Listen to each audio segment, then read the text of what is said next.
back to my channel. Today I'm going to be talking about why I have a service dog and what his tasks are. So I have Beast because I have supraventricular tachycardia, which is a heart issue, complex PTSD, and autism spectrum disorder.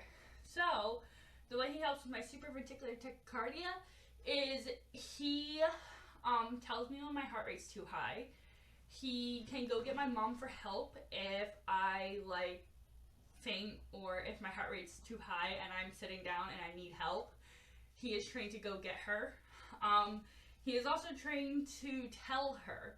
So, for example, yesterday I was in the shower and my heart rate got really high, but he was not in the room with me, so he couldn't tell me. So he sat at the door and he barked until mom came to check on me.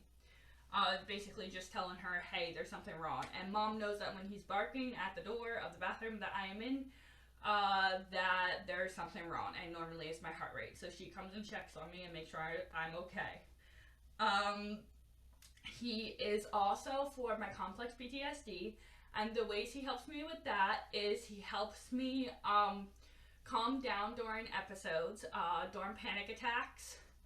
He will lay on my lap or he'll give me a hug. He's trained to give me a hug. So what that means is he puts his front paws right here and his head right here, and he'll stay like that until I calm down, and he'll let me just hug him. And that's the main way he helps me calm down during a panic attack. He also is trained to stop me from scratching myself, because sometimes when I'm really anxious, I'll start scratching my arm up here or down here. So he's trained to either paw at it or put his nose on it so that I stop and pet him instead. He also, if I'm crying, he will come over and he'll put his head on my chest. He'll headbutt my chest or my stomach and just stay like that so I can pet him while I'm calming down. He also will lay on my leg sometimes. He also is trained to tell me when I'm too anxious. So when I get really, really anxious, he's trained to let me know that I'm getting really anxious so that I can calm down. He's also trained to find my mom in stores, or he can find anyone that he knows the name of and their scent. So if he's around someone for a long period of time, he can find them.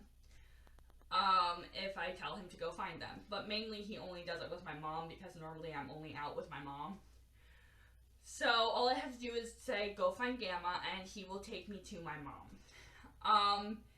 He is also trained to help with my autism, because during meltdowns, he will either give me a hug, lay on my lap, or paw at me, or put his head in my chest to help me calm down.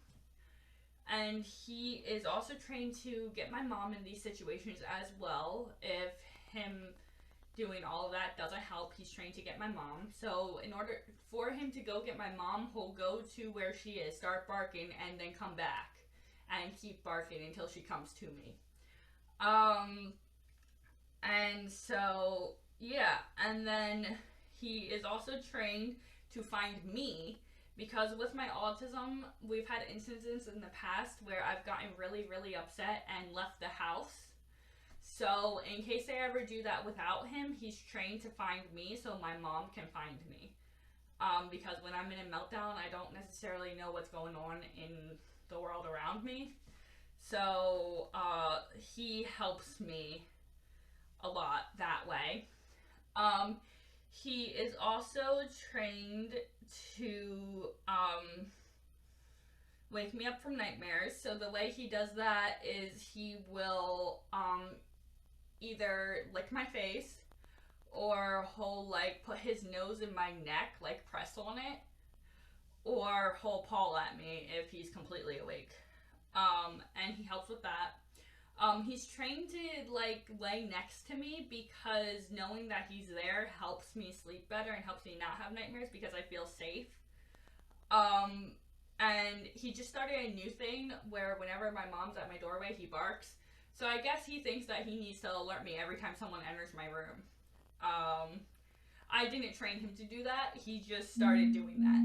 So, yeah. But he helps in a lot of different ways. There are more ways that I can't think of right now, but those are his main things that he does for me.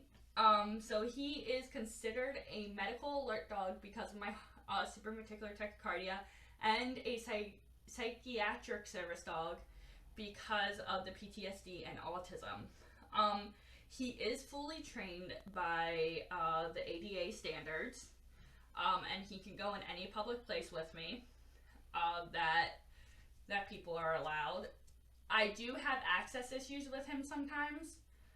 There have been a couple of times where people have threatened to call the cops on me for having him, because there is a misconception that service dogs need paperwork. They do not. And it is illegal for people to ask. And when I tell people this, they don't believe me even when I pull up the government website that says that, which is the ada.gov. And the service dog section says that. But they do have to be well behaved, not aggressive, house trained, and they have to have one or more tasks that help with a disability, and like help makes the person's life easier to live or better to live. So by the ADA standards, Beast passes all of those. He is very well trained. It took me 3 years to train him. 3 years of constant work. Now there are some places that I go without him. I don't take him to concerts. I don't take him to monster truck shows. I don't take him to races. So I don't take him to any religious thing. I don't take him to these places for certain reasons. So the religious thing is because the only two places that can deny a service... Oh, I don't take him to doctor's appointments. The only two places that can deny a service animal is religious entities and doctors that need their area to be sterile. Now, theoretically, I could take him into normal doctor's appointments with me and stuff, but I choose not to because I realize that other people are there for a reason and they're sick or they're whatever, and I don't want him, first of all, getting sick, and also I don't want him to shed or anything and someone be severely allergic.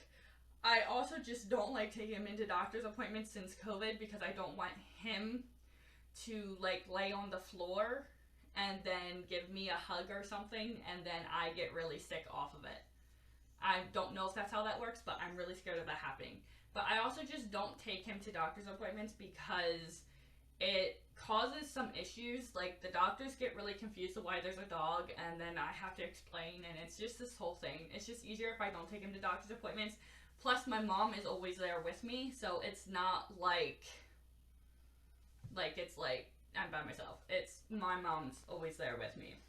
Now, if I ever went to one by myself, he would come, but haven't done that yet.